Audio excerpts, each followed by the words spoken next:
Soft and relaxing. Soft and relaxing. Welcome to I Hate Doctor Who with a nice, soft, relaxing dick. Doctor, give me the news. I got a bad case of loving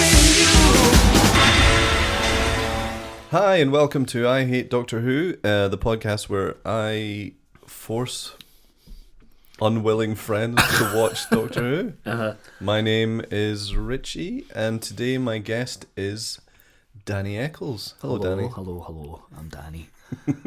It was only a matter of time, really, wasn't it? As I'm working through. I mean, frankly, I'm offended it took this long. I know. And that I'm not on the fucking Christmas episode. And I'm sorry, but he's got a lovely jumper on. I thought, is it a Christmas? It is a Christmas It's jumper. a Christmas jumper, but it's got skull and crossbones on it. Aye, because I'm a big riddy. Aye, I wanted to, I don't know, like something about Doctor Who. I wanted to imbue that comfort. Yeah. It's basically a big jumper of a show, isn't it? It is, aye. So, especially like classic old Doctor Who. We're both wearing jumpers today, actually. It's a lovely Sunday afternoon. We've cracked open a packet of Abernethy biscuits and a couple of cups of tea, and we're going to talk about some Doctor Who. yeah. We're gonna crack open some Tetley. Crack open the Tetley. Have the Abernethy. Now we're gonna lay down some Doctor Who facts. Big Paul McGann. Big Renault McGann. Big Renault. Right, we're getting this out of the road. Right, here's my thing. Every time I say Paul McGann, I say Kate McCann.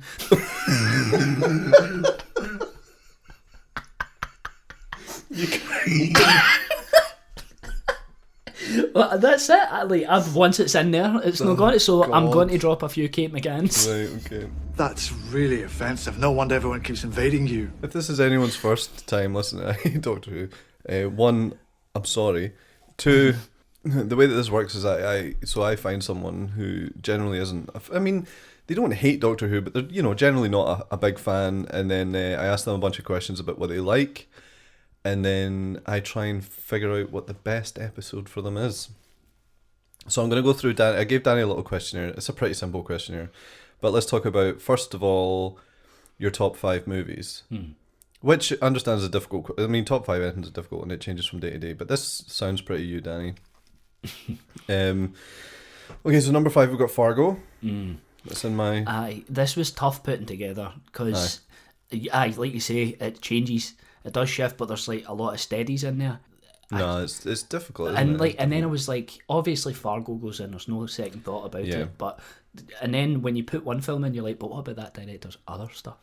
And but with Fargo, it's an easy one. It's fucking amazing. Fargo's probably my number 1. Okay, so number 4, E.T. Number 3, ID4, Independence Day. Number 2, Terminator 2, Judgment Day. I mean, if I start talking about Terminator 2 right now, we're fucked because... See, that's the thing. If we should probably just do a big T2 special. Like, genuinely, hopefully... But that's the thing, we could do it's that, called hopefully. I love Terminator 2. Totally. And you fucking better too. And number 1, The Thing, which another film that I would definitely associate with you. So I'm just going to move straight on to top 5 television shows. Number 5, Star Trek: The Next Generation. You've just gone through that recently, haven't you? Yeah, aye. And do you know what? That was an easy 5. Like, yep, that's definitely top 5. I knew after watching even the first season, I'm like, this is mine. Aye. I know. So speaking of big warm jumpers of a show, that's yep, exactly. Number 4, I'm Alan Partridge. Number 3, The Simpsons. Number 2, The Wire. I've never seen The Wire.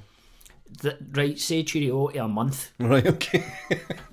No, I mean that's like it's on my to-do list, but I think I was waiting for it to calm down from the general. There was a few. The only reason The Simpsons is at number 3 is because I had to consider. I was going to put True Detective in too, but the second season's fucking honking. Right. So in terms of the entire run of the show, The Simpsons is one of those shows I think you take for granted, and you take it for granted because it's just so massive.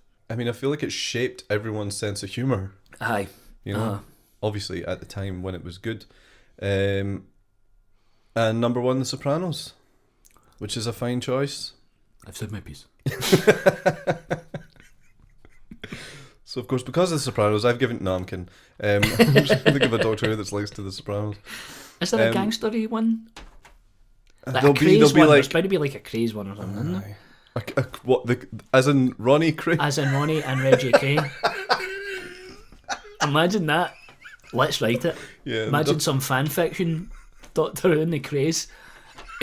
The first Doctor Who in which he loses both kneecaps.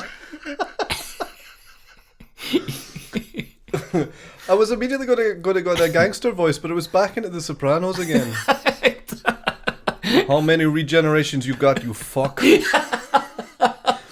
I've asked you, is there a Doctor that you have an affinity for or like? I just said, is there a Doctor you like, actually? And you've gone, Christopher Eccleston, he has an infectious, wide-eyed enthusiasm that never becomes insufferably quirky.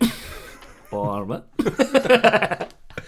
No, I mean, I think, again, Christopher Eccleston, because he only did it for 1 year, and there's something about his first season when they brought it back and it just kind of became really big. I feel like his series is really humble, and it's very kind of... there's a definite feel of, like, we might not be doing this for long. It seems cautious, doesn't it? It's yeah. like, But also, I feel like Christopher Eccleston's, like, the way he plays the character at that point, he's meant to have just come off the back of a massive war that's killed all of his people. Mm-hmm. And I think he carries that weight quite nicely in a way that I don't think David Tennant could, because David Tennant's way more sort of cartoony and quirky, and yes. As much as I love him, I don't think I think Eccleston pulled that off way better than anyone else could have. I think, like, fundamentally, he's just a fucking brilliant actor. He's very good, yeah.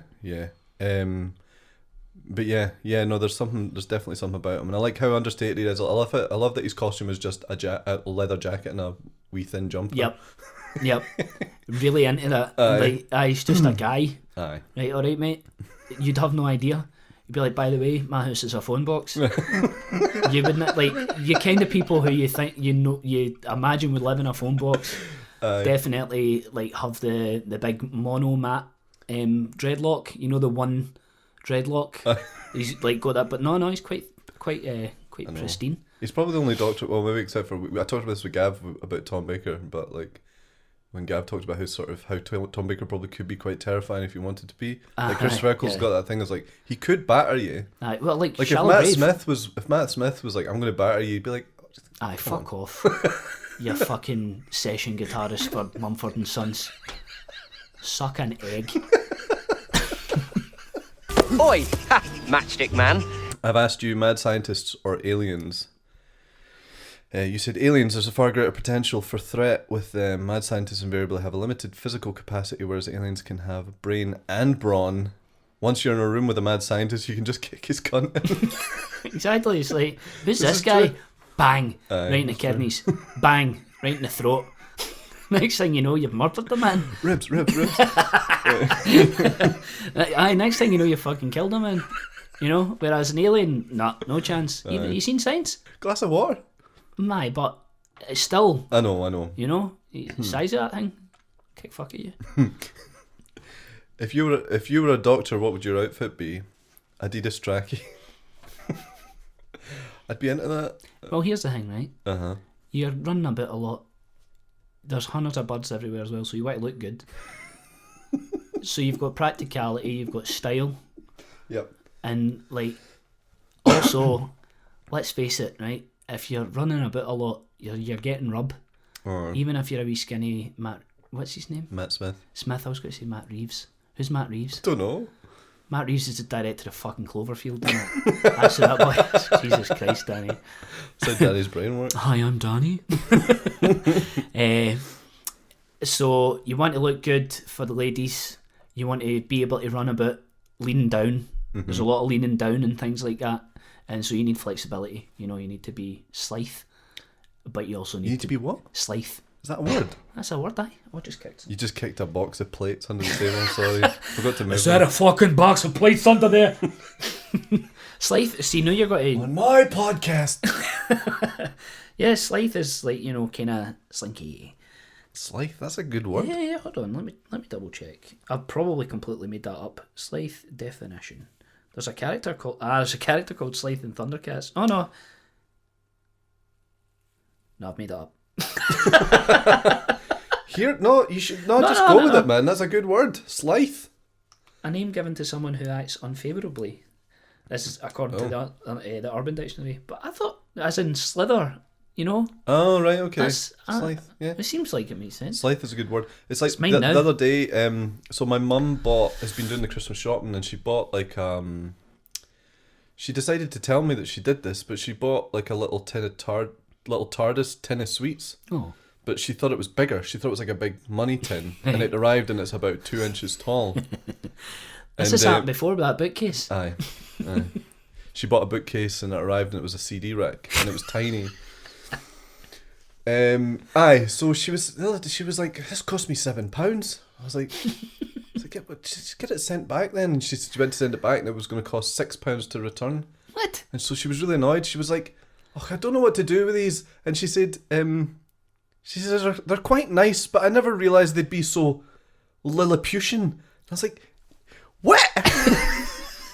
I was like, what did you say? She was like, Lilliputian. I said, did you say Lilliputian? She went, yeah. And I was like, what does that mean? No, there's probably going to be a lot of people that are like, Richie, you're an idiot. But I'll be honest, I'd never heard of it. I'm sitting here, a man that makes up words. So. I think it's something to do with Gulliver's Travels. It comes from Gulliver's Travels. But right, it means okay. a small version of something. Right, okay. Aye. Lilliputian. But it's a good word. That is good. I'm gonna. That's in the vocab now. So we've got Slithe and Lilliputian. Yeah, you never fucking know the answer when it's important. Okay, so based on your choices, I have decided, and based on knowing you as a person, I have decided to give you the 1996 Paul McGann TV movie, otherwise known as Doctor Who the movie, and sometimes known as The Enemy Within, I think. Planet Earth 1999. He's back, and it's about time. Who are you? I am the Doctor! In the fight for eternity. By midnight tonight, this planet will be pulled inside out. There can only be one master. I never liked this planet, Doctor. Paul McGann is Doctor Who. Don't panic! Everything is under control! Monday, the 27th of May on BBC One. We're making movie magic here. Podcast movie magic. That's the podcast, Movie Magic, we all know and love. So I have given you Doctor Who the movie because I know you like movies. It's true, I do. Every frame of reference, it's like fucking... It's like Rain Man. I'm like, fucking Rain Man. There you go. Definitely Doctor Who the movie. I'm sure most of the people listen to this and know, but I do a podcast with Danny called Video Namaste where we talk about films all the time, which is very well suited because that's how we talk anyway. It is, it's so we just decided to record it and put it out, and it seems to work. But there's a couple of reasons. One, Danny, you're a big fan of the 90s, I would say. I mean, especially looking at your TV choices. We're mostly 90s here, and the Doctor Who, the TV movie, is incredibly 90s. Yep. So I knew you'd have an appreciation for that.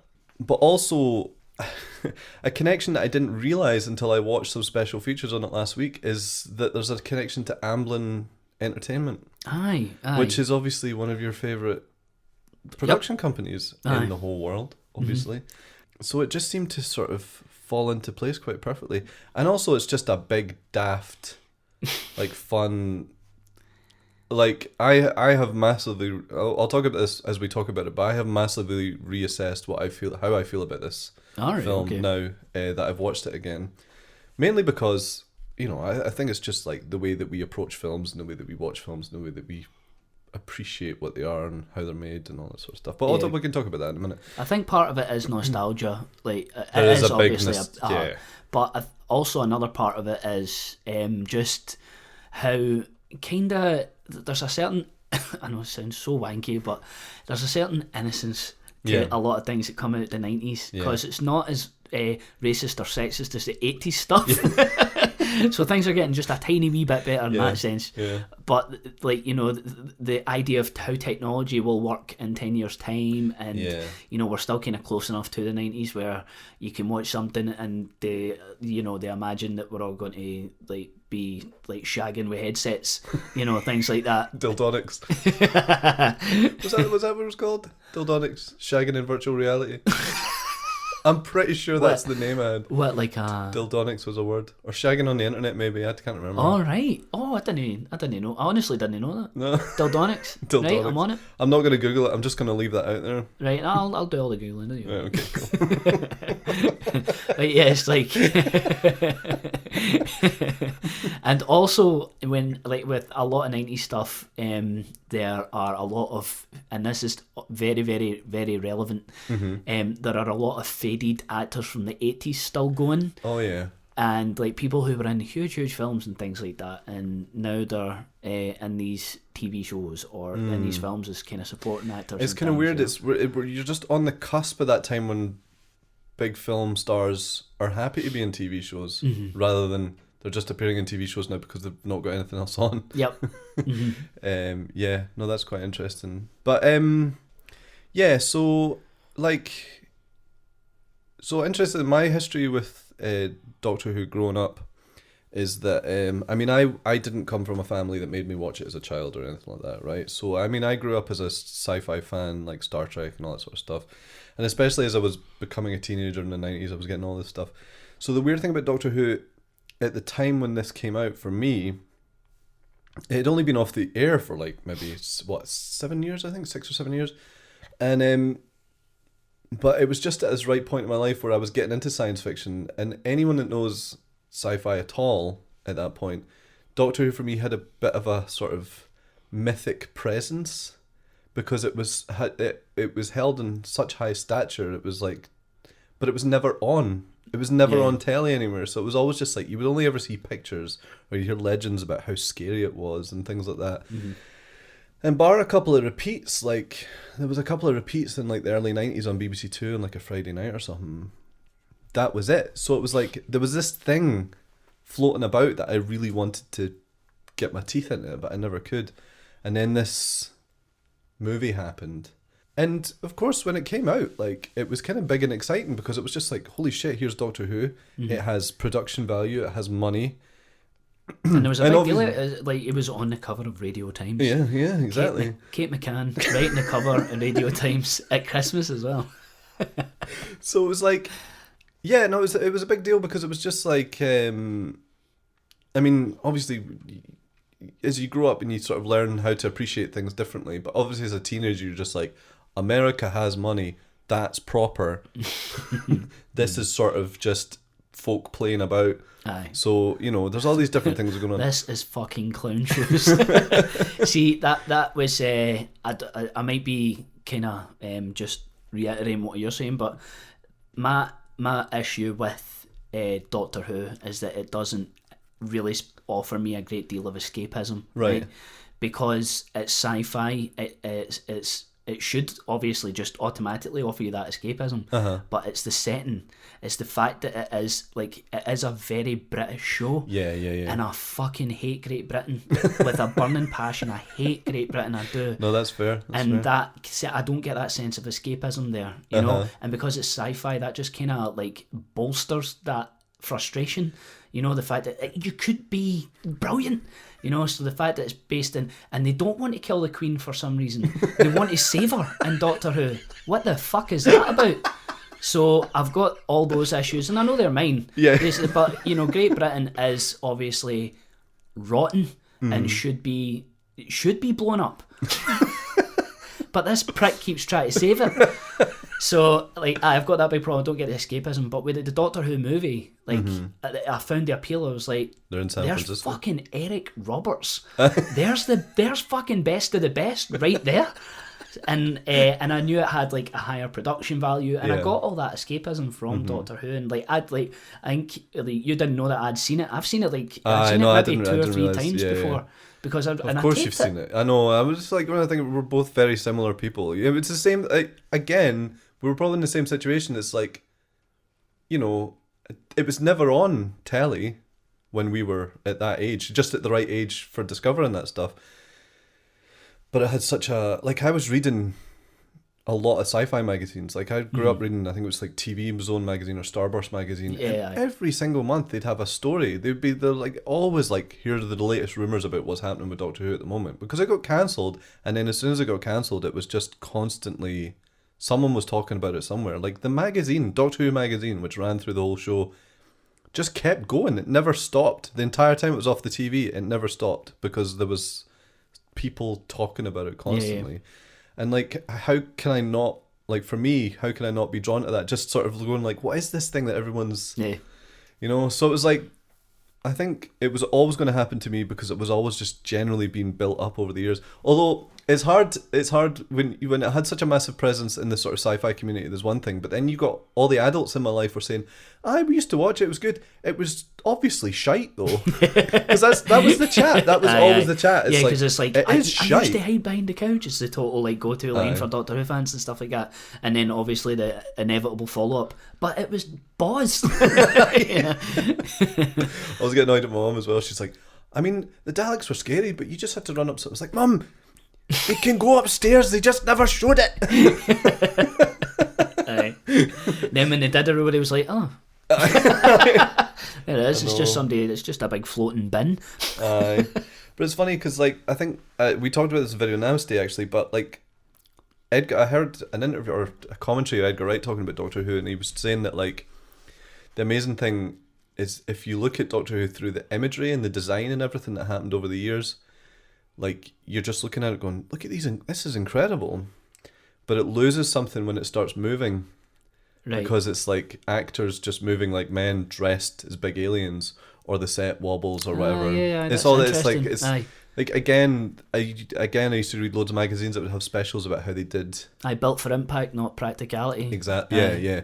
And it was like, you know, you'd see all these amazing, and that was the other thing that always got me about it as well. Is like I used to read all these articles about how they did the special effects in the show, and again, you're coming from a time when a group of people are just being sent off to make a TV show and they've got fuck all money, so they have to come up with these mad techniques. Like there was one technique that always got me, and I think it was from the Damons, and they had to show like a barrier, like a sort of barrier through a force field, right. But it was like a hole in the force field, and what they did is they just made an arch out of tinsel, and then put a bit of glass in front of it and put loads of Vaseline in front of the tinsel so it's smudged, so it was just a glittery ring. Right. On the camera, and it was just stuff like that. Can you call this episode Glittery Ring? Glittery Ring. There was just loads of little kind of wee bits of ingenuity that they just really drew me in, and I was just something that I find that like I've always like something I actually love about Doctor Who, and I'll fucking go on record as saying it. Alright, I don't care who knows. I read an article a wee while ago about the sound design of it. Oh yeah. And like having no frame of reference and having analog synthesizers as well. To a certain degree, obviously you get past the 80s and things like that, to like technology changes and you can do a lot more. But the fact that they designed a lot of the audio for this with the most ridiculous Foley and like the techniques they used for looping, like the actual theme itself as well. Like they basically had tape looped around a room, and like they would change the pitch of the synth by pushing pressure on the tape. Things like that. It's like I love that hands-on, dusty, analog production value. You know, it's nice. Especially as well. It's the thing we were just literally just talking about before we turned the mics on. But it's like it's when there's no frame of reference, and it's literally just people trying to figure out what works and what doesn't. But also, it's like, you know, now everyone has a specific idea of like, okay, this works for kids, this works for adults, this is a thing that sounds scary, and it's just like, back then they were just making all sorts of noises, and some of the noises were so wild but again, the sound design, so my very, very first episode of Doctor Who, it was around about 92, and it was the Sea Devils, and that has the most ridiculous synthesizer soundtrack ever. It's so harsh. Aye. But it was like, it had that, like, synths, for me, music always freaked me out as a kid, like, you know, like I used to like put on, the one thing that I will say that specifically ever made me hide behind the couch was War of the Worlds, the album. I used to put it on and hide for some reason. But no, it's loud, abrasive, and imposing. No, I'm 100% with you there. That freaked me out as a wee boy too. So like, but I remember as a kid, the Sea Devils emerging from the sea and that fucking mad synth noise, it put the shits right up me. And it's really weird, like when I watch it now, it's like, it's kind of cute, but it's like, back then it was on a tiny wee TV, and just like, but also I was ready to be scared because, again, the mythos around Doctor Who at that point, all I ever heard was Doctor Who's scary, which is, you know, But aye. Anyway, so again, there was just all this stuff going on, and then that movie came out, and it's one of those things that's like, as I got more invested in Doctor Who and I got to really like it, I went back and watched the movie, and I'm like, this is a bit, I don't know where they're getting half this stuff from, this is a wee bit meh.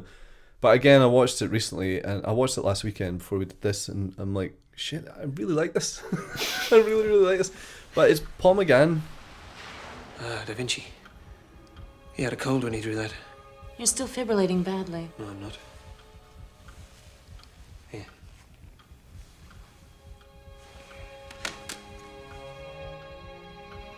I remember! I was with Pacini before he died. Name drop. I was. Shh. Oh my God. You say that's no echo. He died before he could finish Turando. Alfano finished it based on his notes. It was so sad. You have 2 hearts. Who are you? I was dead too long this time. The anesthetic almost destroyed the regenerative process. Yeah. Right. I'm gonna get a syringe. I'm gonna take some blood. I want to know what's going on. Grace. Don't you see? I have 13 lives. Please.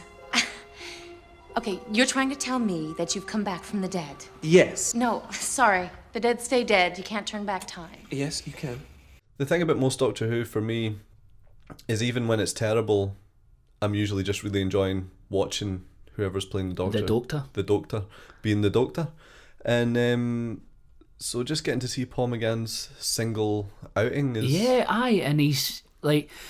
He is an actor who, at that point in time, is in a lot of things, just for whatever reason. I think his agent was just working overtime or something, but like watching that, watching Alien 3 a lot, and I kind of, like, I was at that age where I was considering becoming a cinephile. And so I was watching things like With Neil and I, and like, with a hat on, Right, okay. I've got a hat hard on. No, like with a critical hat on. Yeah. And things like, and like, I don't know, for some reason it was just everywhere. And I have a lot of time for Kate McCann. He's a really great actor, and he's got this really nice. I like when people are charismatic but not overbearingly so. Right. Some of my favourite, like, I found the correlating factor between all my favourite actors, like male or female, they've got that charisma that's just like the right balance. They're not going overboard. But then again, there's Pacino. There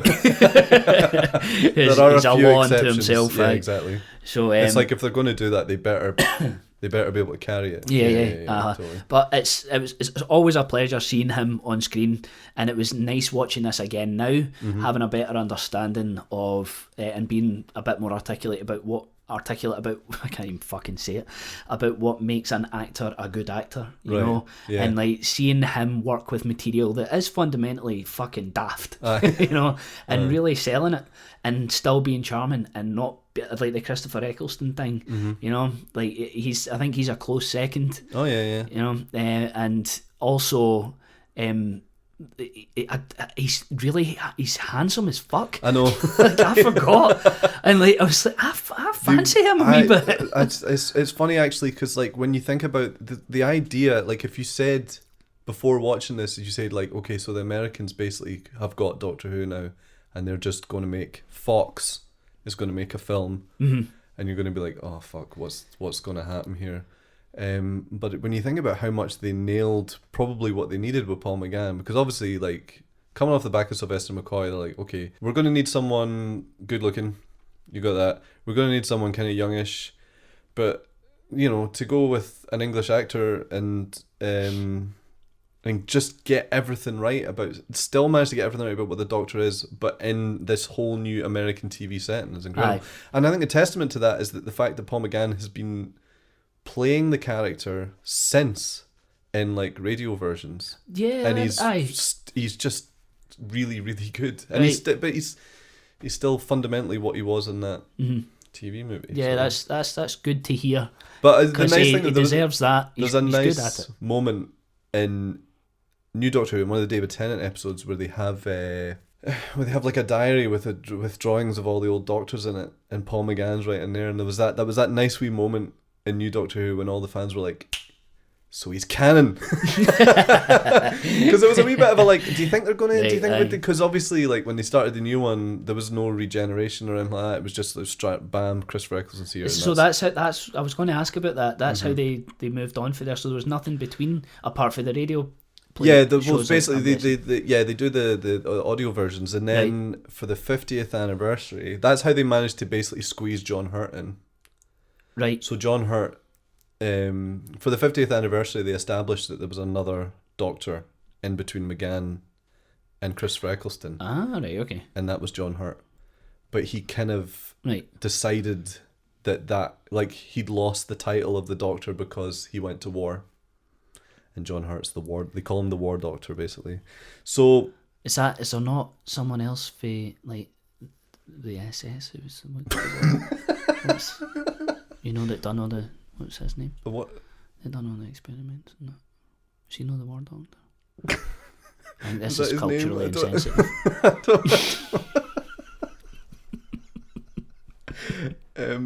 No, it's Dr. Death. I'm thinking of he's not Dr. Death. No, what is Dr. Death? No, Judge Death is Judge Dredd, isn't it? Aye. Dr. Death is okay. One of the best character designs of all time. Just saying. So yeah, Paul McGann got his regeneration for the 50th anniversary. They did a little an online episode, and they just put it out, and they didn't say what it was. Just here's a wee Doctor Who short. Yeah, nice. And me being one of the thing. Like, there are parts of me that's like, I wish I liked this. I know, man. Because the way that they treat the presentation in the show, and the way that they treat the fans and things like that, it's like they understand. They understand that there's a bunch of mad VLs out there that have been sitting about buying Starburst for years and years and years, waiting for the next episode. You know? Totally. Because that was the thing. They put out that because they were just like, we should do a bunch of online episodes, and obviously the guy running the show was just like, you know what? Let's give Paul McGann his regeneration. Let's treat that Doctor right, but also let's just make all the fans lose their shit. And they did. They made it. They put it out. And I remember I was on a shoot at Hampden. I thought you meant like a shoot in a park. Just sitting on a shoot waiting for my phone's went. And the episode, it went up, and 5 minutes after it went up, everyone went on their lunch, and I was sitting in this conference room watching it on my phone, losing my absolute shit. Because I was like, I can't believe they've done it.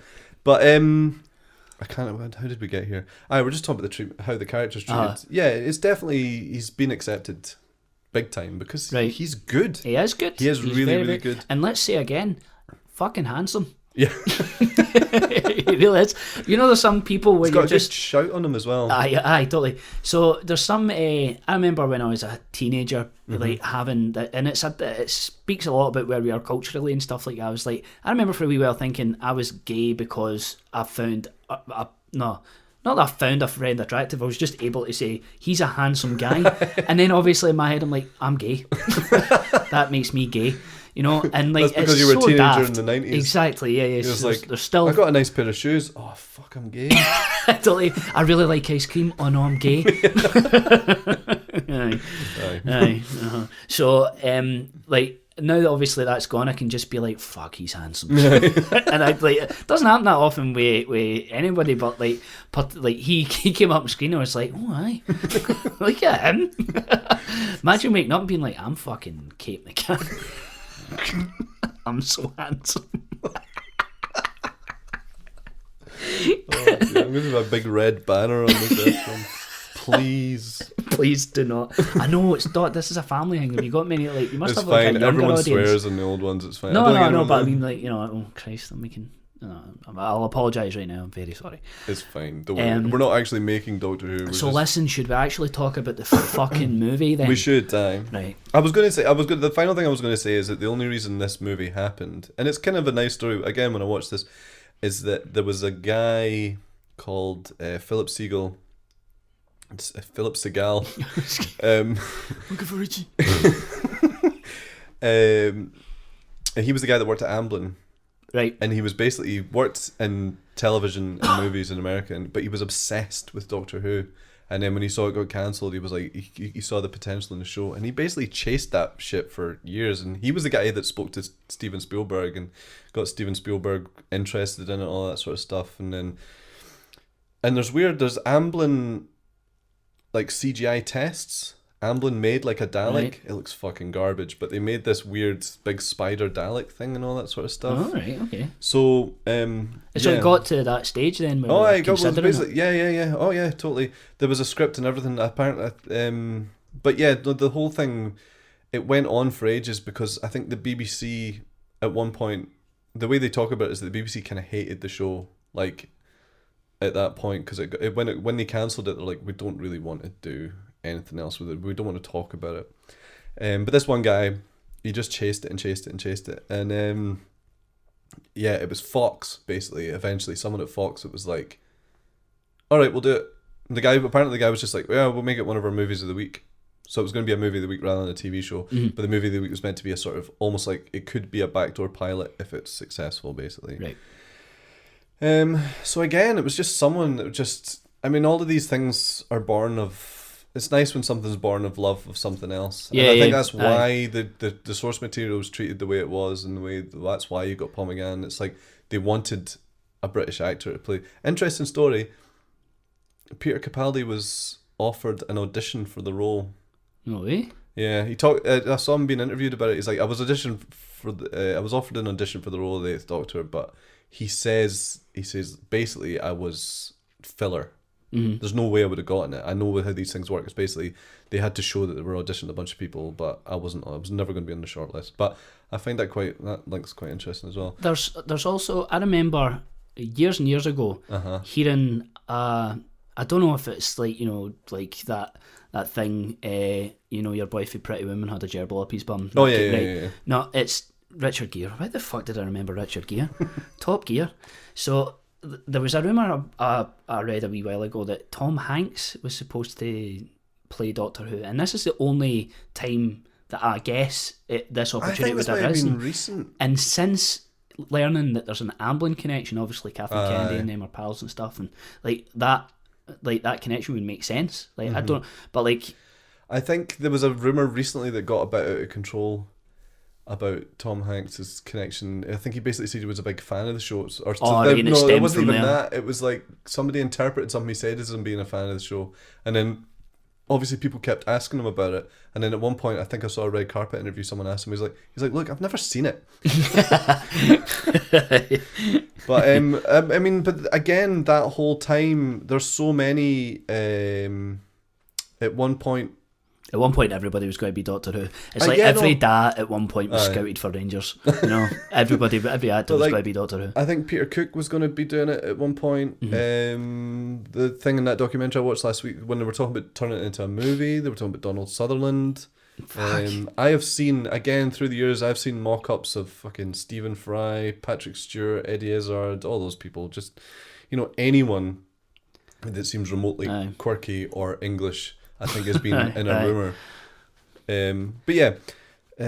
So the Amblin connection, the thing that interests me about it nearly happening at Amblin is I think it would have, had they not, you said they fucked it at the pitch stage, didn't it? Because it was too similar to Raiders.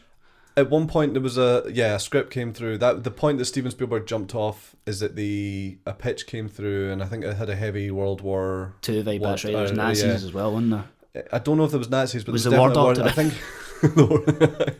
But yeah, he basically said this is too similar to Indiana Jones, which I could see because it's obviously just some adventuring dude. So like at that stage, right? Like Spielberg being like the powerhouse that he like certainly at that stage he's absolutely untouchable. Like you're not long off the back of Jurassic Park and things like that. And what he done with Amblin, he had like a really, really interesting deal where he would take something like 15% of the revenue for the film, but he would like the company itself would absorb the cost of production and any loss. So any film or TV show that came out of Amblin, he made a profit on, regardless, even if it tanked, which a lot of it did. So you've got the first big show that they released was Amazing Stories. Remember Amazing Stories, the anthology series? Yeah. So the deal with that was they wanted like obviously a Monster of the Week show, and it would they wanted it to go on. I think. Was it Murder, She Wrote? They wanted it to air at the same time as Murder, She Wrote, and they wanted to absorb that audience. Imagine, like, so first mistake, eh? So, like, he done this thing where Spielberg's like, I'm going after Jessica. We're taking her down. Totally. Like the Simpsons took down Crosby. Right, this bitch. and obviously, like, well, that show tanked. And but what Spielberg done was, like Amblin, the very nature of Amblin, he's like, just let other folk deal with the hemorrhaging money. I'll just take the cut. He basically had a pal who he allowed to run the TV side of things, right? And then he picked up that show. He picked up Sequest, DSV, and all these shows like had huge drop-offs in ratings. Like eventually, I think like Amazing Stories like lost half its audience after the first episode or something. So it was a huge event. Obviously, Spielberg on TV, you know. So I lost a lot, but they kept going. So I reckon if Doctor Who got picked up by Amblin, it wouldn't have mattered how much money they lost. I think they would have still went with it. Totally. Like Sequest DSV run for like 6 series or something. I know. Was I always remember the thing I always remember at Sequest DSV is your man for Twin Peaks. Aye, I know. Eric DeRay talking to the dolphin. Aye. Do you know I've watched probably every episode of Sequest DSV, man? Right. That's because you spent every Saturday afternoon bored. Totally. Probably. I just left movies, games, and videos running. What night? Sequest DSV and a show about stunts. In fact, that sounds like a fucking Magic Sunday. What a fucking childhood. All right. Nip over to BBC One for Due South. That's the way. So, I reckon it would have got picked up. I can't podcast with Danny without mentioning Due South ever. See, when I first got my hearing aids, I started calling myself Diefenbaker. And Claire's, my girlfriend, was like, Danny, if you start saying it, other people are going to say it, and then they're going to seem cruel. I'm like, all right, okay, what a weird perspective. I was like, how the wolf was called Deef. I couldn't tell if that was like... It's no turning round. Deef! Deef! It's just staring at a bin. Deef! Dogs do stuff like that, you know. Where were we there? Oh, right, so Amblin. We're Amblin on here. So I reckon it would have got picked up, but it might not have been as good. I don't think. I mean, there's talk. They did write a Bible for the show. I think it was Amblin that produced that Bible, and I think some of it sounded pretty bad. See, there was a lot of... When you dropped the big Amblin bomb, a lot of things fell into place, right? So the actual... like some of the crew... Yeah. So the guy who scored it, I can't remember his name now, but I really recognise the name. He scored all the DSV. Oh, right, okay. And like there was something that took me about DSV and kept me coming back regardless how... And it was shite. Regardless how shite it was that it had this. And at the time, there was nothing else really on TV like it. It had a huge cinematic... scale, and a big part of that was the score, and like no other show had an actual... I think it was orchestrated as well, you know. So like that was pretty cool. That was like wee mini movies, you know, and it obviously had that huge production value, and I got that all that escapism and stuff. But and I recognised his name from a few other films as well. And then after I IMDb'd him, I'm like, of course, what he's done is he's had this career of basically bumping up shite, and like, you know, giving it like a nice big... So like Hocus Pocus, right? It's okay. It's fine. My girlfriend loves it, so I have to watch it every Halloween. But like, so something I take away from it now though is the score's fucking great. Right. But at that point, Disney were putting no money or hope into it. Really, it wasn't supposed to be that big, you know. So he came in and bumped it up. He came in, bumped it up, and he done the same with like I think it was I Know What You Did Last Summer. I recognised his name for as well. Fine, it's okay, but again, the score's really great. Yeah. And like again, like with Doctor Who, with this, like there's some parts where I'm like, it's really the score's great. Yeah, it's got some good stuff, definitely. Okay, so let's talk about the Let's talk about the fucking film. Talk about the fucking movie. Talk about the fucking movie. So I've got notes here, right? And obviously I was writing them down as I went along, so it's chronological. It's funny, like I was talking to someone else about this the other day, but there's sort of devotion to continuity by bringing in Sylvester McCoy at the beginning, and like just confusing any new audience there. I thought, like, you're savvy enough to know the history of the show, so I guess, even I watching it, like, that was the first time I'd seen Sylvester McCoy. When I watched it, that would have been I knew what was going on, and I think that I do remember actually being quite excited by that concept as a kid anyway. But how did you feel about that? How did I feel about bringing back? Well, basically the idea that the main character is played by someone else at the start of it. Well, first of all, this film is like a bluffer for me. Like, this is how I found out everything about Doctor Who, and like, because it is like a bluffer's guide, it basically reintroduces a new audience, the American audience, to Doctor Who. That's true. Like, I got the whole backstory, and I felt like I'm a fan now. I know that, you know. And like, one of the first conversations I had with you about Doctor Who, I was like, he's got 2 hearts, and you're like, oh, he knows. He knows his beans, this boy. No, totally. No, you're absolutely right, because that's where I would have learned a lot of it. As well. Right. So like, there's that. So I thought the way that they kind of introduced that, like, you were totally in the deep end. I'm all for those, because I'm a lazy fuck. I just want get to the point, you know, skip to the end. And you're just right in the deep end, and I thought that was great. I thought how they dealt with that, and like, knowing that, like, you know, it's like, obviously I know you can't not know, being a sci-fi fan, like buying Starlog, like I bought Starlog a lot, and like, you can't miss Doctor Who. So I knew who Sylvester McCoy was, and I knew who all these other Doctors were, and I knew who the Daleks were and the Cybermen, things like that. So like, I had a rough history, and then when that film came on, it was like, here's who he is, this is what he does. Although is this the only time that you see the regeneration? Like, no. Is it usually like, because it was pretty gross? There's different takes on it a lot of the time. I mean, it's interesting, the regeneration through the years, generally what they do is they line up the 2 actors and then do like a crossfade. Right. But sometimes it's like, the very, very first one is incredible, actually, for it being a studio series. The way they did it back then is that they obviously they lay William Hartnell on the ground, and then obviously they would have had a second camera on Patrick Troughton, but in the exact same position, and they blasted the exposure up on the face so it bleached it right out, and then it comes back in. The face is still there, but as it comes back in, it's almost seamless. Turns out, nice. And it's really like, they just, through the years, they find different ways of doing it. Basically, obviously now they've got the standard kind of explosion of light thing going on where they, you know, but there's no mad faces. I mean, I don't know if they just looked at Sylvester McCoy and went, that boy can make some wild faces. I think I've got like wet dream regeneration. There you go. That's it. It looks like he's just having a rare old time on that slab. It's funny as well, actually, because the thing I always forget is that it's not, he gets shot. He comes out the TARDIS, and the first thing that happens to him, he gets shot. Yeah, no, he's like, got all smiles as well. I know, it's kind of, there's something really sad about it, because it's just like, Sylvester McCoy's so happy-go-lucky, and he's like, hello. And he's like, you're in America now, bitch. Totally, aye. I know, that's one of the other things I've got, right? So first off, I've got fonts, 3 exclamation marks. There's a lot of fucking fonts going on at the start, isn't there? Well, right, so that's the first note I've got, fonts. Lovely, 90s fonts. And then machine guns.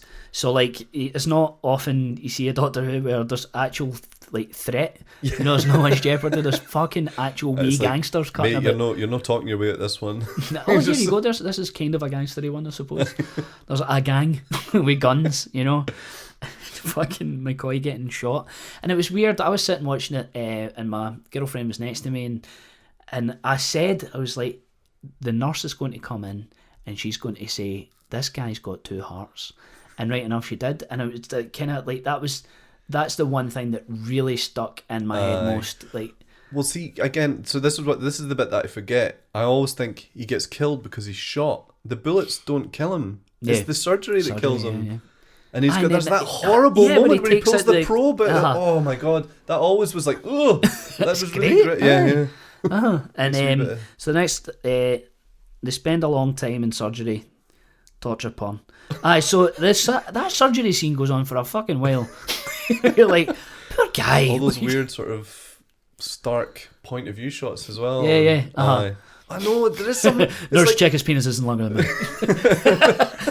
This is gonna hurt.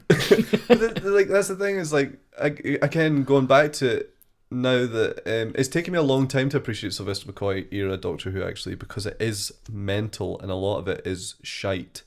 And but I love it because they were really trying to build up the act. There was when it was his show, they were still making it the same way they made the old ones, like in studios and on, you know, like shooting it almost like a soap. But they were really trying to build up the action and trying to make it more exciting, and it just didn't gel. But I'm really fond of him. So now when I watch that, it hurts even more that you're just like, you're killing him. Aye.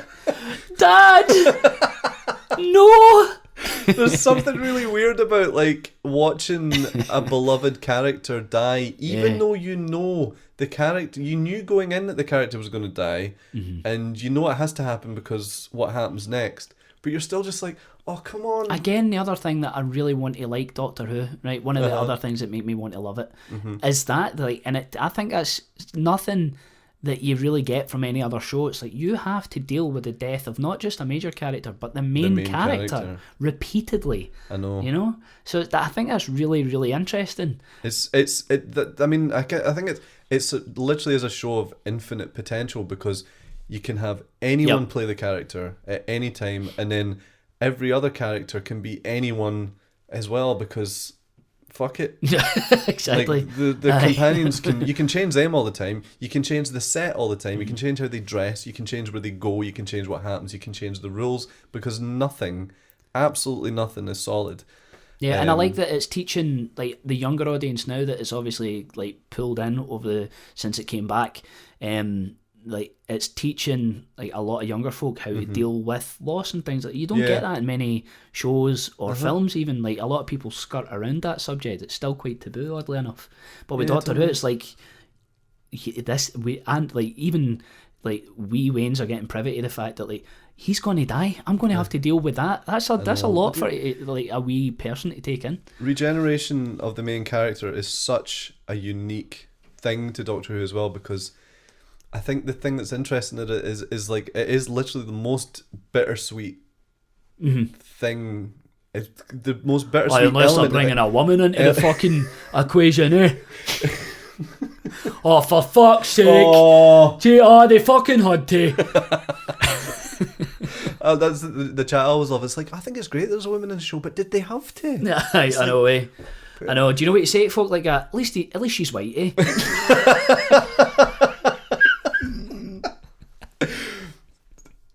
So the regeneration thing, right? I think the thing that's kind of odd about it is that it's really, really sad, but it's also just like, you're watching the main character die, but there's also this anticipation of, you're like, I'm really sad, and now I'm like literally split second later, I'm really excited because this person is playing the character that I've never seen before, and now the character's changing again, and that's really cool, because I can't think of any other show where something like that might happen. No, you're right, and it does have infinite possibilities, but what they decide to do is not destroy Westminster, which is ultimately unforgivable. I think Christopher Eccleston did it.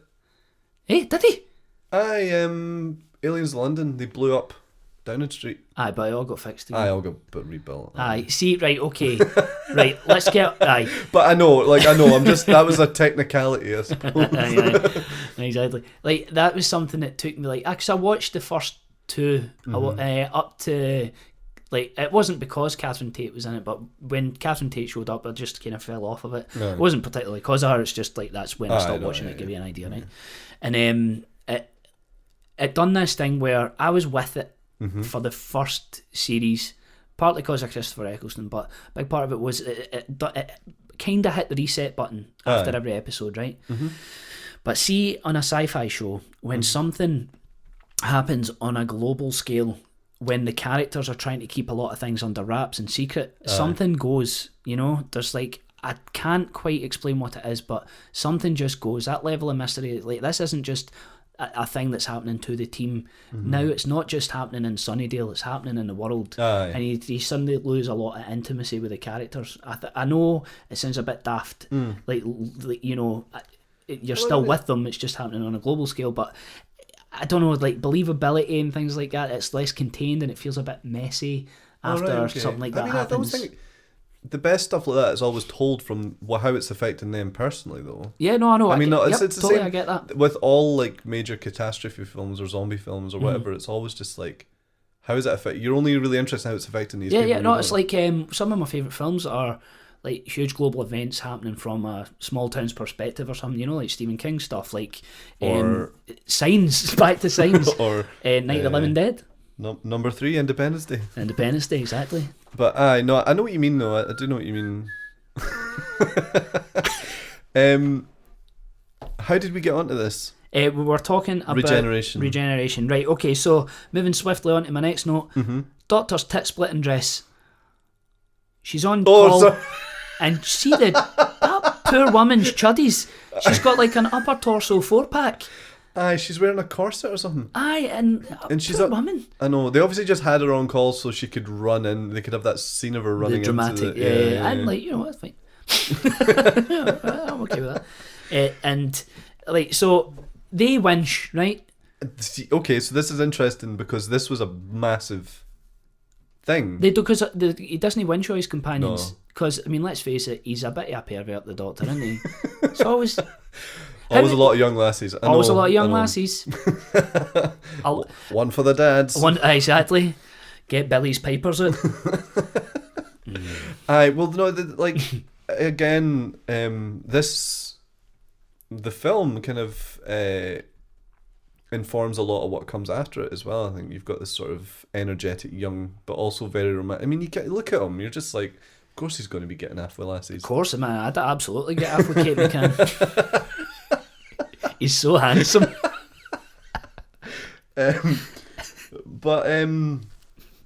Yeah, that was a funny one because I think a lot of people were like, come on, they're winching. Come on. It's like being a toddler and seeing like people kiss. Go, yeah, that was essentially the reaction of the fan base. I think what's happened is over the years, people. I think it's taken time, but a lot of people are going back to it and going, this is good. Well, that's the thing. It works in the context of that film. Aye. You know, like of course they winch and they should. Totally.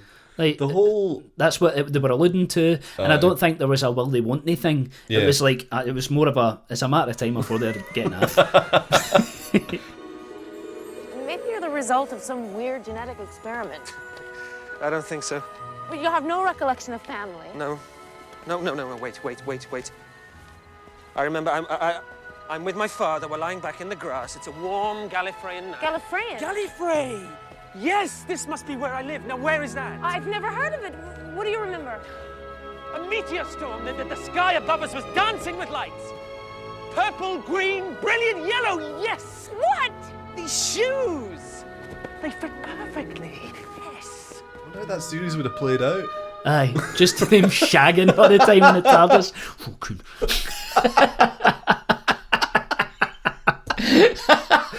Like holding onto that big lever and that. Yes.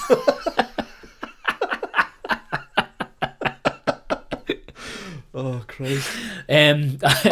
Lick outs through space. So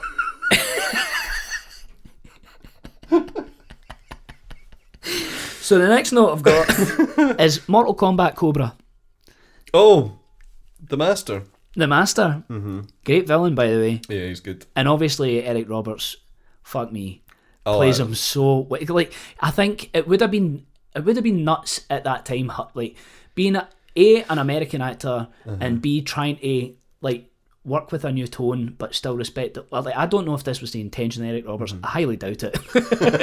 But like he hams it right up. Oh, he's got obviously there's a big Terminator vibe going on. Yep. Give me the bag.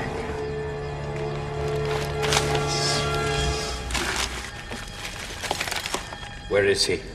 Who? The man you stole these things from. Where is he? Those are mine now. He's dead. He's not dead. He has stolen my body.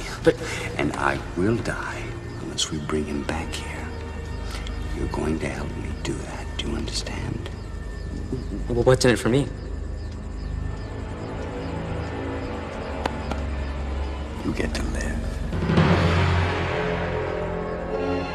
it's like, yeah, no. So Eric Roberts is in it. He's basically the like the Americans, or the people paying for the show. Like, we need an American. If you're gonna have a British hero, we're gonna need an American villain at least. We're gonna need some kind of name. So that's how they ended up with Eric Roberts. But no, you're right. I do love him because it's like, obviously the Master up until that point had been a sort of very sort of prim English kind of pantomime kind of villain. Right, and okay. So that's perfect then. Yeah. He transfers that to, like, he's kind of perfect for that role. See, that was going to be But my you're right, question. I don't think it was intentional. Right. No. But yeah. Like, so the Mortal Kombat Cobra is how the Master first manifests himself between bodies. So what's the deal? Is he a parasite then?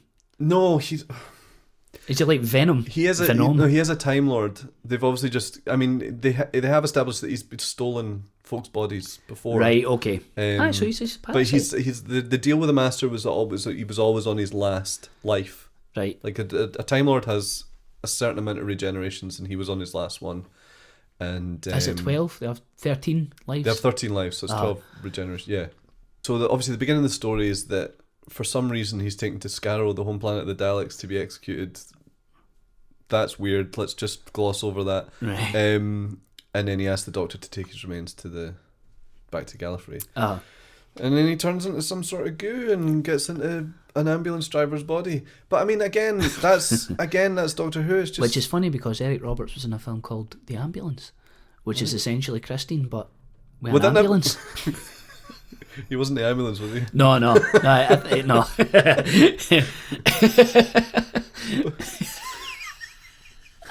What are you doing tonight, Eric? I'm an ambulance. Right, fine. Just make some money, son. Just we need milk. We need a new ceiling. Go and be an ambulance. Right, yeah, then.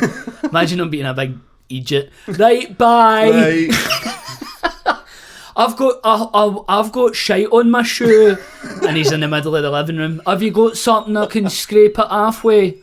Thanks. I know that's his American persona. That's completely for on screen. As soon as the cameras are off, it's like, hey Eric, you want to grab some lunch? No, I had a packet of biscuits. I've got a piece. I've got a piece and crisps. Butter on it. Bye. Walking into your room. Oh, I forgot my shoes. How did you get here, Eric? I don't. Bye. Right, so the fact that, like, so he appears as like a Mortal Kombat Cobra. Yeah, again, right? That's what an introduction though for me. I was like, this aesthetic, love it. Yeah. Big T2 rip-off, shocking CGI, like TV movie grade. But see, at that time, I remember seeing it and thinking, well, there's money in this. CGI goo was definitely a thing back then, wasn't it? Because it's like, well, we can do that. Mm-hmm. So it's like the Abyss happened. Everybody's like, fucking do it. You know? I don't know where the whole him spitting on, because there was a wee bit. There's the hypnosis. He was able. He hypnotized people in the classic series, but the whole spitting on people, that was new. Right. So right, he's got these lovely emerald green eyes. Oh, yeah. And he keeps the shades on. Mm-hmm. And I've got here that he looks like Jesus in a Sisters of Mercy video. And like his portrayal as well, it's like it's a lot of low angles. Yeah. And like, you know, he's quite an imposing character and stuff. And like, see, when he gives the look, you're like, oh, yes, this is rotten. Give me more. I know. I see the bit as well. Like, I don't know how much they missed this line until the last time I watched it, but it's like, you know, time's running out, the world's about to end, he has got such a limited amount of time, and the Doctor's like, you still found time to change though, didn't you? And he's like, I always dress to impress or something like that. I was like, this is fucking brilliant. And he looks minted as well. Oh man. So like, I've got in fact another Eric Roberts. I like Eric Roberts a lot. I know. Eric Roberts peels a nail off. Looking like a dreadnought doorman. Right, so see when he peels a nail off. See the line I love when he's talking to them in the hospital, he's like, where's the Asian boy? He's like, the Asian boy? You're sick. I know. What's the implication there? I don't know. See, but like they didn't. I wanted more. I wanted more of the like the Brundle thing. I wanted more of his body dick in a jar. front, You know, like so he peels his fingernail off, and it's really icky. Aye. It looks great, and I think the tone's spot on for it as well. It's like that kind of fantasy violence that they could have ran with, and like the prosthetics and stuff like that look pretty decent as well. Yeah, so like I was wanting more of that. I was disappointed that.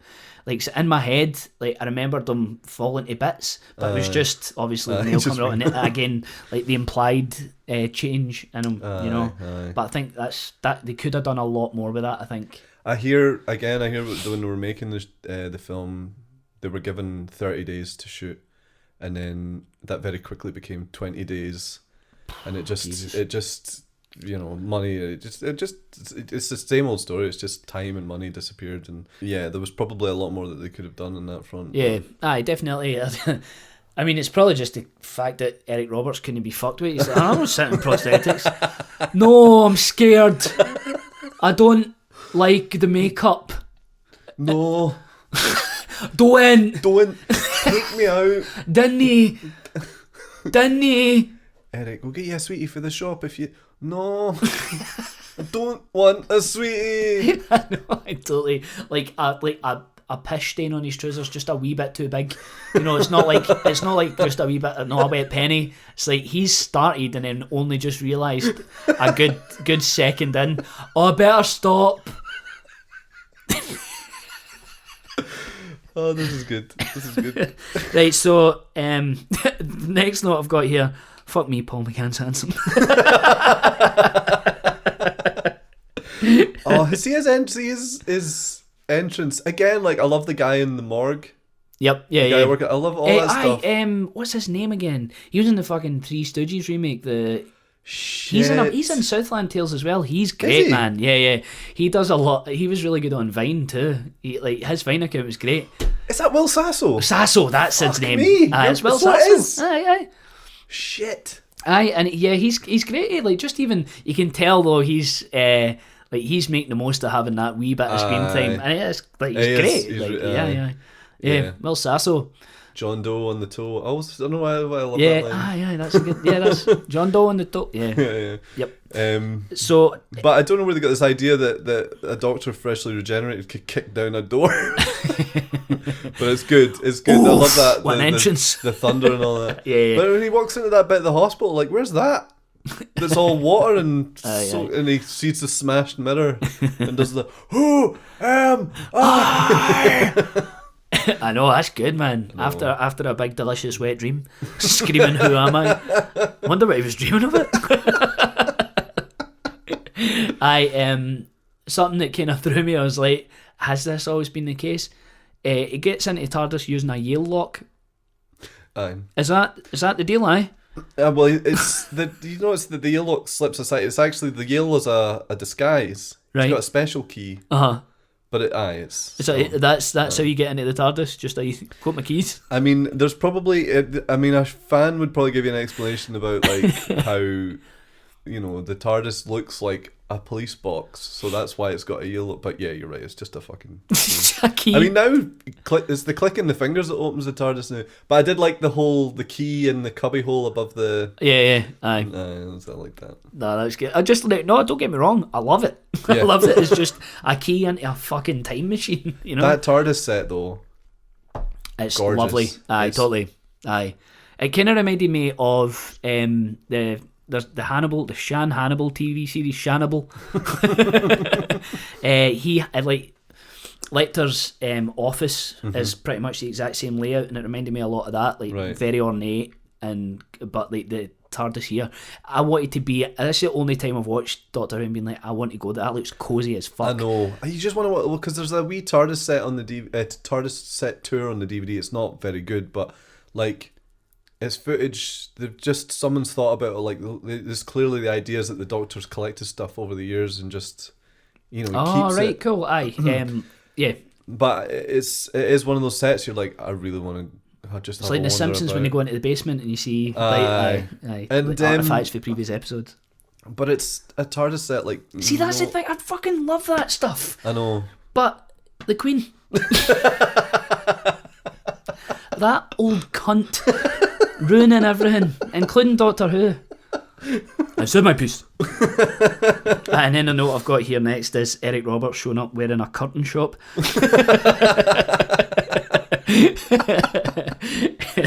It's some outfit, isn't it? It's like it's total like oh fuck, what's his name? The baddie for Flash Gordon. Oh, Ming the Merciless. It's like a total Ming job, isn't it? Ming job. There's the episode name. Ming job. That's what they'll be doing in the TARDIS if the show got Ming jobs in space. Oh. It's like fake Taxi but in a TARDIS. That's a lovely master. Fake TARDIS. No, don't do this to me. Oh God. What's the other note here? The Master should have went full Seth Brundle. There you go. The Master should have. I can't even remain writing him like a fucking doctor. And then finally loads of winching. That was mostly like a way to put that down so that I could talk about like what the fuck is the deal there. Not that I have a problem with it. Also, that whole thing in the 90s where everyone was building up to the new millennium. Yeah. Because obviously it's made the mid-90s, but it's set in 1999. Yep. Like so many things, it's like, you know, at that time, it's like, we're approaching 1999 is going to be the end of the world, guys. Mm-hmm. It was always used as such a plot point. But I forgot about that. Like that, yeah. And so obviously on the build up to that, there was, you know, the Millennium Bug. Yeah. The Matrix had just come out. You know what? Like the internet's actually working. You know, It's funny, yeah, because I mean, well, obviously that compounded that whole. Yeah. Well, I mean, that obviously predates all of that. Yeah, totally. But you're right. It just kept going that as a plot point. Yep. And then it became a plot point in real life. Totally. Planes were going to fall at the sky and all sorts of shit. Yeah. Aye. But like, again, imagine watching that as a long-time fan for the first time and all the like the fucking on the bike and all the effects. It must have just been like, woofed. Aye. What's going on here? Aye. Like I remember watching it first time round and thinking, right, this is it then. This is the Doctor Who I'm going to watch. Well, interestingly, I think it did really well over here. But the chat is that they put it up against the very last episode of Roseanne. Oh, it's a toughie, isn't it? And I know you would say like, what's the crossover with Roseanne and Doctor Who fans? They can't. But you're talking about like Roseanne. I was a fan of both. That was technically event. You're talking about event television, basically. I would have been conflicted. I probably would have watched Roseanne. You know, I'm not saying I'm a fan of both because I wasn't a fan of Doctor Who then. I certainly am now, but but you know, I would have been a fan of that Doctor Who definitely. So I would have wanted to watch it. But if it's up against Roseanne, I'm watching Roseanne. I know. So that was a bit of a shame. So my point is, I would have lost out on that, and countless people. You know what? Fuck Roseanne Barr. Here's another reason to. That old arsehole, a belligerent old prick.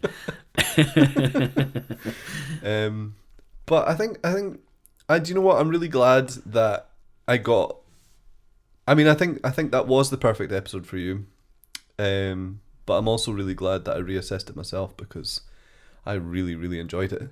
Cool. Really, really Good. enjoyed it. Like, I can see me watching that again, like, soon, because it was just... And do you know what time of year as well? It's nice. We're obviously going to be discussing other things later on our other podcast. Arguably better podcast. About winter warming films.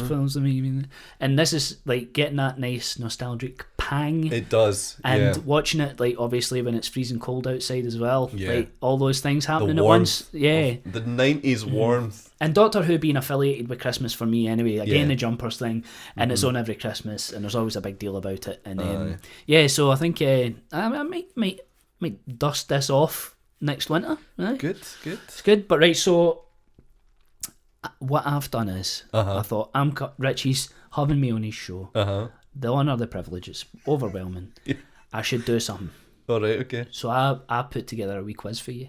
Oh shit! Right, okay. I put together a wee Doctor Who quiz for you. Oh no! Yep. This is where I start to fall apart. This is when people are like, He's not a fuck. Who's right, this guy? So 5 questions. Okay. Question 1. Who is multiple choice, right? Who is your favourite Sylvester? A. McCoy. B. Stallone. Oh. C. Tweety Pie. Who's my favourite Sylvester? It's you know, it's the Ruffle man himself, Sylvester. Sylvester. Sylvester. Aye. The cat. Sylvester McCoy.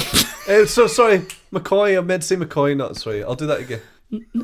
You fucked it. I fucked it. I made McCoy. a funny question. I'm sorry, man. Why did I say Sylvester? I meant not McCoy. Even Stallone. You prefer McCoy over Stallone? I love Stallone's he's a talking handbag. How can you not love it? It is a hard question. No doubt. No. I mean, it's fine if that's really how you want to live your life. I like the way Stallone can't roll his R's the way McCoy can. In one of his scenes in the TARDIS, in his regeneration, he's certainly rolling his own R's. I was tenuous, I know, but I'm glad I went there. Right, okay, question 2. Mm-hmm. What does TARDIS stand for? You're going to give me multiple choice if I've got to answer this? Because I can answer it. If you want... Yep. Okay, so I've got 2. There's 2 answers. What's yours? Okay. Mine's is time and relative dimension in space. Yep, that's you could have had that. Uh-huh.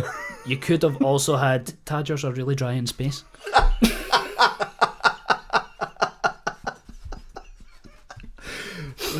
Right. All this time. Question 3, not multiple choice. Okay. Boom, here we go. Has a girl ever touched your willy because of Doctor Who? Because of Doctor Who? Mm-hmm. So it could be being a fan, could be you sitting down and her being like, oh, he's nice, but he's sitting next to me, so I'll touch him instead. You know, I don't think that's ever happened. I'm trying to think if it's... No, not even like a wee bit of chat, like, you know, Doctor Who, Oh, no, wait, actually, my girlfriend from eons ago, when we first started talking... We both realised we were completely obsessed with Doctor Who. So maybe. Yeah, nice. I guess so. Alright, good. Yes. Yeah. That's good, man. Doctor Who, bring people together. Get my boy his first Ming job. You call that guy. Right, okay, multiple choice question number 4. Name 2 types of actual screwdrivers you'd find in the real fucking world. A Phillips and a flat. He's got it. I would have also accepted Dr. types. Dr. Hui.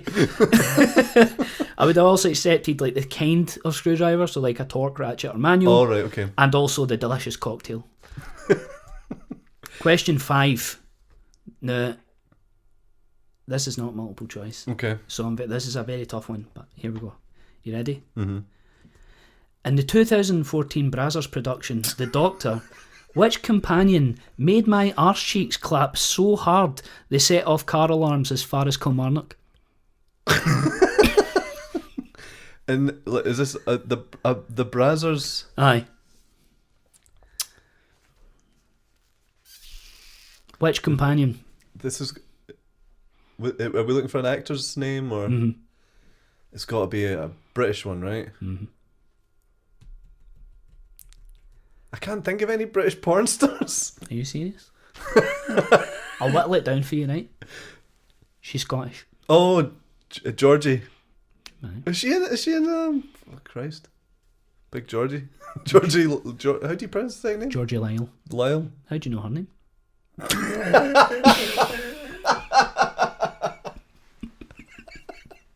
For you dirty bastard. Here we go. I know. And finally, I made up a wee Doctor Who joke. Okay.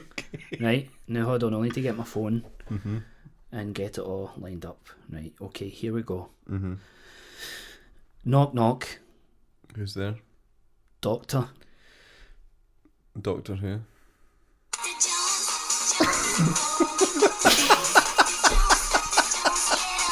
Wake up now. Oh man.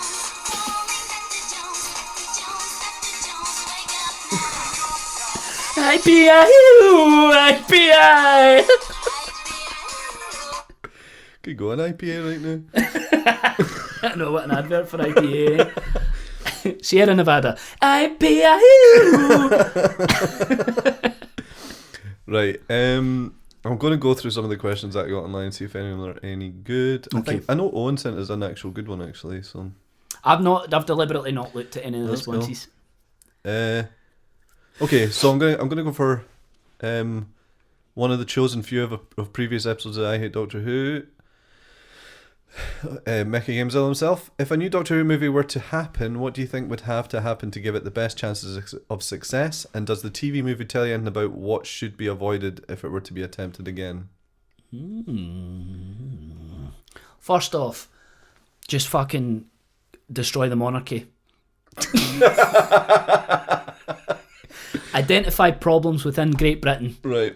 Tackle racism. Genuinely.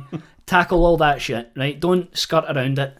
Just be like, we have a big problem here. Mm-hmm. We have a big problem with big gammon-faced Brexiteering cunts.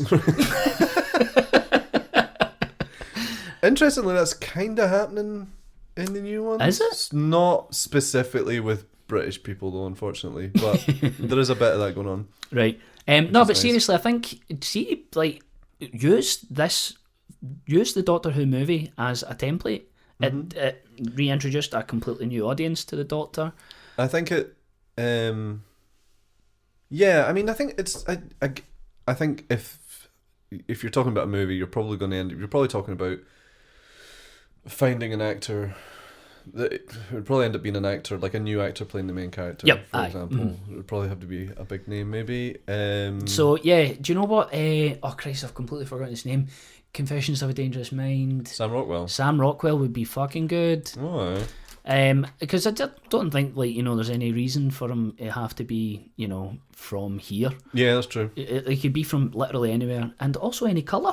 Mm-hmm. So naturally, I chose a white man. Yeah, I think Sam Rockwell could carry something like that again, like that charisma without being overbearingly Tennant. Mm-hmm. And I would say just do some of the things that Russell T Davies did when he brought it back, just make it more accessible. Like the things that Russell T Davies did when he brought it back is he wrote this story that all of his people had died in a big war, but the reason for that was just to give it no weight. Yep. It's a clean slate. So it's interesting. I don't know how you would approach that one, because obviously there's such a rich history to the show that how would you not want to tap into that? But then you'd. I think, judging by see, what The Force Awakens did. Mm-hmm. In fact, not The Force Awakens, Last Jedi. Mm-hmm. See what The Last Jedi did in terms of respecting the original mythology and then obviously developing it as well. Yeah, I think there might need to be changes if they do it. Pardon me. Maybe deal with save it up until what happens in the 13th or the 12th regeneration? Sorry, the 13th life. They just die after that. It's happened already. Is that what? Who? Don't fucking lie to me. Well, obviously you got John Hurt, who was an extra one, right? Mm-hmm. So, and there was a big shock cliffhanger finale where David Tennant regenerated, but something happened where he regenerated back into David Tennant. Right. So technically, David Tennant was 2 lives. Oh, right. And then you had John Hurt. So when Matt Smith regenerated, he was like, "This is it. I'm going to die." And then the Time Lords basically granted him more lives. Because they have that power, they gave him more lives, basically. Right. New that run. Seems a bit lazy. That seems like lazy writing, really. We'll just give you more lives, mate. Like it's fucking Bubsy. Well, I mean, they had... yeah. So I reckon what they should do, if they're making a movie of it, don't go in for the potential of a new... I know I'm kind of conflicting what I'm saying about building on the mythology and things like that, but just for that movie, contain it, kill him, it's done. There you go. Seriously, if you're going to make a big deal, kill him at the end. Kill him right at the end. Poof. There you go. And then what you're doing is you're you're acknowledging the part of the mythology of Doctor Who where you have to cope with loss, you have to deal with, whereas ultimately at the end of this is really bleak. Aye, fucking right. So kill him. Maybe even make it really disturbing. Right. Like how. Well, there is the idea that he can be killed if you kill a Time Lord properly. If you get them before they regenerate or mid regeneration, you can. All right. Snuff them out. So they're kind of at a wee weak point. Aye. It's like it's like you can swipe a toy for a dog when it's taking a shit. Yes, that exactly. Yeah. Right, got you. It's funny. I think I was talking about this to someone recently, and like how there was that sort of little phase where they were playing episodes in the cinema, and it just fit like the anniversary special, and then they played Peter Capaldi's first one. I was like, so listening back on that, I was like reminded of the first time I seen something like that, and it's when they started putting adverts before films for Lost. It's the first time I've ever seen anything like that, like a TV show, and it's so odd seeing the Channel 4 logo on the big screen. Well, that's the odd thing about, again, it's that old conversation again, but obviously sometimes you see a trailer for something and you're like, oh, this looks like a good film, and then it gets to the end, you're like, oh, it's a TV show. Yep. Aye. I mean, 9 times out of 10 I think you can tell, but I think what film is always going to have over TV in terms of production is just time to achieve more. But what was the point I was making, sorry, is that when I was talking to someone else about it, they did make the point, it's like, well, why would you have to? Because the episodes are so big, you can just bang one on in the cinema and everyone goes to see it. Like the anniversary special was screened at the same time all around the world in cinemas, and it was enormous. It was like one of the biggest cinematic events of the year, and it was just like, and it was just an episode. That's cool. That's really cool. Like I went to see the Backstreet Boys documentary. Speaking of event cinema, and at the end of it, something beautiful happened. Right at the end of it, they all done like via a live satellite feed. They done a wee set.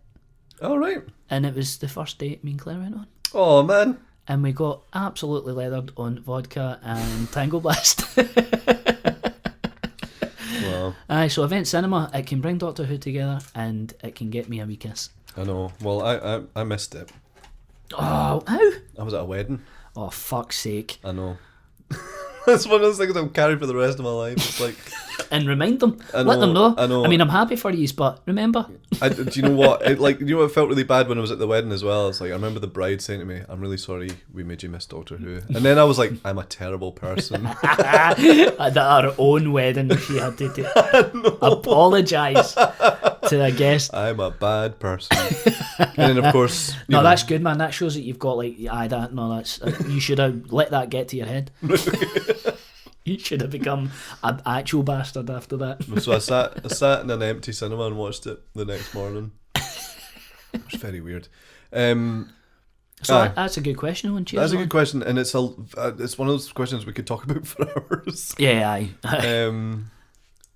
But I would say, if you look at the 60s ones, the Dalek ones, the Peter Cushing ones, like the first thing that the big mistake with them is obviously it's just that they've got nothing to do with Doctor Who.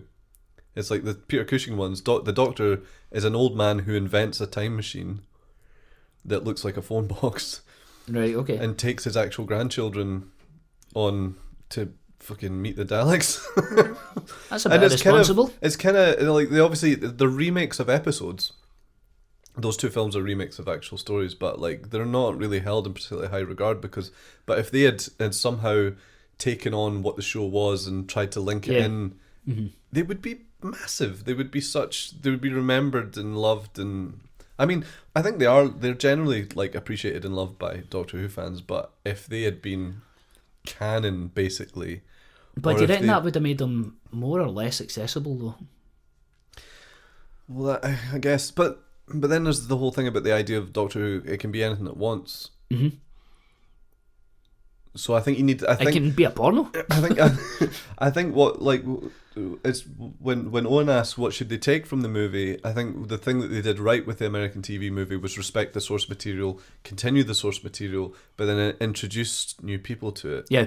And I think that's what you would have to do. Yeah, that's what I was saying. Like back to my original statement. Aye. Use that as a template. Yeah. If you fucking must. Our pal Kevin asks, outside of what you've just seen, obviously, what's your favourite Eric Roberts role? Oh, that's a good question. Obviously, it's best of the best is his. I've never seen that. That's his Citizen Kane. He's also in a Mariah Carey video. Right. He plays a wee bit on the side. He's good in that. He's got a good colour on him there. Is he the baddie in The Expendables? Am I remembering that right? I think so. I've The first instantly forgotten everything about that. Best Eric Roberts. This is too much of an ask. I'm going to need to sit on this. Kev, will get back to you on Twitter, mate. No, I'll go with best of the best. Of course, it's that. Okay. And he's got some of his best dialogue.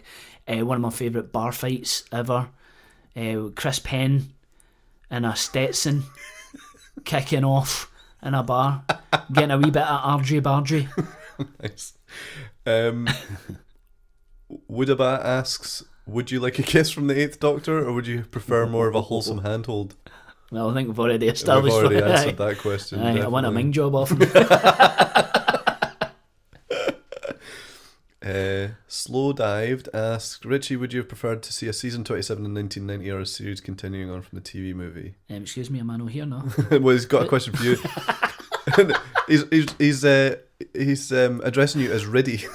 Riddy, do you think you're better or worse off watching this without any Doctor Who for context? Much better. Yeah. Yeah, well, I guess so, because you wouldn't have watched like the opening. The only thing I can't get past is the opening where it's like, you know, the Master stands trial in Scarrow. The Daleks are performing the trial, and they've got these really weird wee voices in the background going exterminate, exterminate. Yeah. And I'm like, none of this is right. See, exactly, not having that burden. Like, brilliant. Totally. Cool, I'll buy this. So would you prefer to see season 27? I mean, to be honest with you, I'm perfectly. If you look at if you look at Sylvester McCoy's seasons, you're like, something had to happen, and unfortunately, it being cancelled. And then it's like, you look at the EastEnders crossover in 1993, and you're just like, oh, they really hated Doctor Who. Did you not? The Children in Need 3D glasses special. Do you remember it? And it was the 30th. This is how they treated the 30th anniversary of Doctor Who. They fucking put them in EastEnders, and it was all the surviving Doctors were in it, kicking about, and it was set in 1963, 1993, and 2013, and it was like the absolute madness of life. The funny thing is the way that the 3D technology worked is, I think, because it wasn't like red and blue. It was like a weird polarized lens thing where the camera had to keep moving in order to keep the 3D effect working. Yep. So there's loads of like mad 360 like camera shots and everything, but it's on the set of EastEnders with Doctor Who, and it's just like, what is going on? Jesus. But yeah, that was like basically. Well, they try to just basically keep so it was an anniversary show, but were they trying to keep like the what would you call it, the royal? No. The rights. Rights. No, I think they just basically there was going to be a straight to video movie, right? And it was called Doctor Who Lost in the Dark Dimension or something like that, and it was Rick Mayall was going to be the baddie. Oh.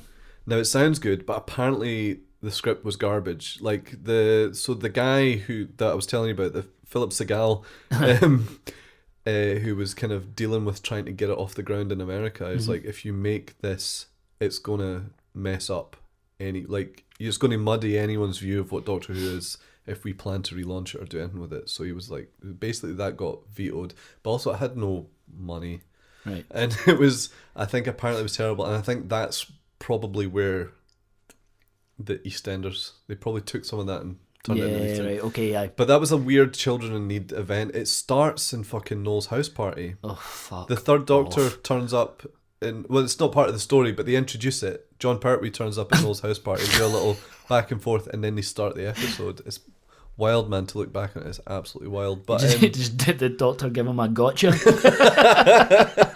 Gotcha, bang, actually kills him. Oh,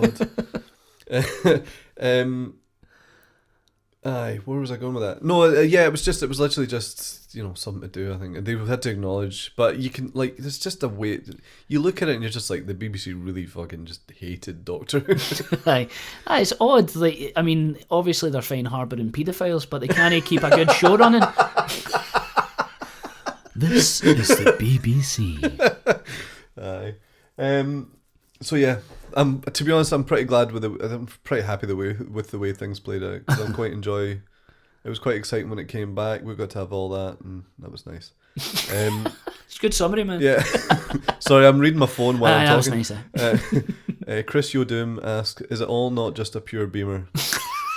Kind of, but we love it. We appreciate it for that. Exactly. It's like, I mean, obviously, I've got Independence Day in my top 5, and it's high on the top 5 as well. Like, it's something that I love about shows like Doctor Who and films like Independence Day and Metal as well, is that it's ridiculous. Yeah. You know, but it's like, it's all about the angle that you come from. You can be sincere about it, you can be mean-spirited about it, you can be so many, you can approach this in so many ways, but if it's daft, sign me up. I know. You know? Do you know what? Because that's funny, what, fundamentally, that's what entertainment's about, and it's surely, you know, like, experiencing something that you wouldn't experience in your day-to-day life. Yeah. You know? And some, like, the fact that a show like Doctor Who exists is fascinating, you know, regardless of whether or not you like it. And speaking as a non-Doctor Who fan, I respect that side of things, and I respect, like, the fact that so many people were like, I am on board with this.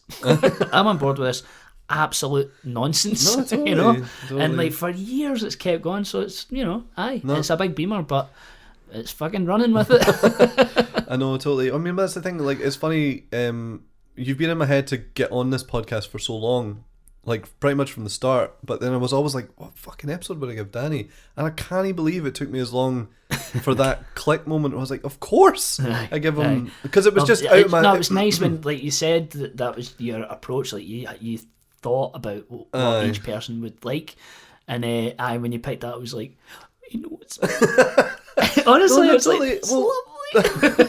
No, I mean, it is wild because I just shut it off. I was like, you're never going to give anyone that one because that's. But then I was like, fuck, there it is. It's literally right there. The perfect Danny episode of Doctor Who.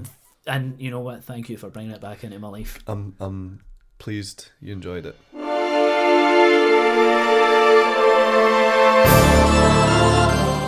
Well, Danny, thank you very much for coming on. If you want to speak to Danny on Twitter, don't.